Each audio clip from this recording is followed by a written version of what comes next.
તમે પણ સ્કૂલ અથવા કોલેજની અંદર અભ્યાસ કરો છો અને એસટી બસની અંદર તમે મુસાફરી કરતા હો અને તમારે પાસ લેવા માટે બસ સ્ટેન્ડમાં લાંબી લાઈનોમાં જો ઊભું પડતું હોય તો આજથી બંધ કરી દેજો, કારણ કે હવે તમે સ્કૂલ અથવા તો કોલેજની અંદરથી ને તમને પાસ મળી જશે। કેવી રીતે જુઓ આ વિડીયોની અંદર સંપૂર્ણ માહિતી। વિદ્યાર્થીઓને તકલીફ ના પડે, લાઈનમાં ઊભા ના રહેવું પડે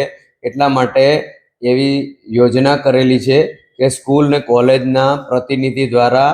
તેમની સંસ્થામાં અભ્યાસ કરતા વિદ્યાર્થીઓ માટે એમના પાસ કઢાવવાની જે પ્રોસેસ છે એના કોઈ પણ જે કંઈ બી ડેટા હોય, એમનું નામ, એમનું ક્યાંથી ક્યાં સુધીનો પાસ છે એ કલેક્ટ કરી અને એસટી ડેપોના પાસ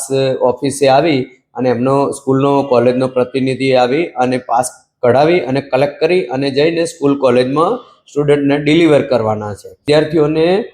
પરેશાની થતી હતી, લાઈનોમાં ઊભા રહેવું પડે પાસ કાઢવા માટે અને ઘણા બધા કિસ્સાઓમાં ઉનાળાની સિઝનમાં તડકો હોય, ઠંડી હોય, વરસાદ હોય તો એ બધી તકલીફ ના પડે ને એમનો અભ્યાસ ના બગડે। ખાસશ્રીએ આ રીતની યોજના કરેલી છે। વિદ્યાર્થીઓને મારી નમ્ર વિનંતી છે કે તમારી સ્કૂલ કોલેજની અંદર જ અમે એસટી સાથે સંલગ્ન એમના કરાર કરેલા જ છે, તો ત્યાં જ તમારે ડેટા ફિલિંગ ને બધી વિગત આપવાની છે પાસ કઢાવવા બાબતની।